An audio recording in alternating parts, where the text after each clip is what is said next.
അങ്ങനെ യൂണിഫോം ഇട്ട് ഞാൻ റെഡി ആയിട്ടോ. എൻ്റെ ജീവിതത്തിൽ ഈ ഒരു വെള്ള യൂണിഫോം ഇടേണ്ടി വരുമെന്ന് ഞാൻ പ്രതീക്ഷിച്ചതേ അല്ല. പക്ഷേ ലൈഫ് അങ്ങനെയാണല്ലോ. നമ്മൾ വിചാരിക്കുന്ന കാര്യങ്ങളൊന്നും അല്ലല്ലോ നമ്മുടെ ലൈഫിൽ നടക്കുക.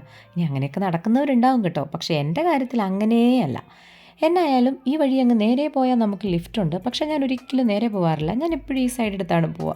അതേന്നെ സ്റ്റെയർ കയറി അങ്ങോട്ട് പോകുന്നതാണ് എൻ്റെ ഒരു സന്തോഷം. കാരണം പണ്ട് ചെന്നൈയിൽ പഠിച്ചുകൊണ്ടിരുന്നപ്പോൾ സ്റ്റുഡൻസിന് ലിഫ്റ്റ് യൂസ് ചെയ്യാൻ പാടില്ലായിരുന്നു. അങ്ങനെ കയറി ശീലിച്ചാണ്. ഇതിങ്ങനെ കയറുമ്പോൾ ഓരോരോ ഓർമ്മകളൊക്കെ വരും. ആ ഓർമ്മകളെയൊക്കെ പിടിച്ച് ഞാനിങ്ങനെ ഡിപ്പാർട്ട്മെൻറ്റിൽ എത്തി കേട്ടോ.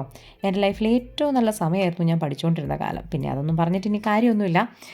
നമ്മൾ അവസാനമായിട്ട് ഹാൻഡിങ് ഓവറിനടുത്ത പേപ്പറൊക്കെ എടുത്ത് പോയപ്പോൾ ഉണ്ടല്ലോ, എൻ്റെ മനസ്സിലിങ്ങനെ തുള്ളിച്ചാട്ടായിരുന്നു.